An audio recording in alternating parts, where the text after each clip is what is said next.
Hey guys, Nate Dog here, and welcome back to Downtown Greenville. Now in today's video, we're going to check out Unity Park again. And the reason why we're here again is because they've added a lot more stuff to the park, so let's check it out.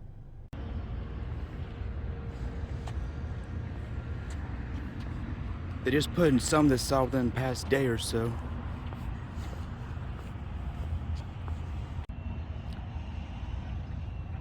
And this is one of the picnic shelters. I've honestly never seen this kind of covering before a roof. Cool.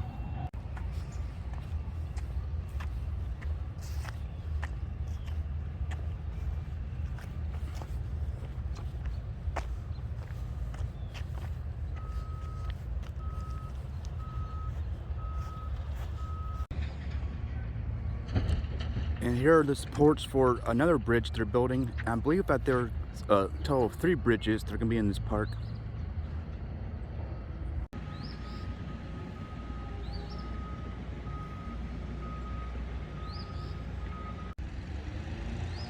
They just put this bridge in last week, and it's called the Sphinx Bridge. And they put it in early because, as you can see, there are a lot of businesses here. And there are some on the other side of the river. And due to construction, their sales were down about like 40%, so they called the city and complained, and they put this in early. And I just can't wait for this park to be completed next year. There's gonna be another video, obviously, when it completely opens. Alright guys, that's all time out for now. If you haven't already, please subscribe. I'll see you guys later.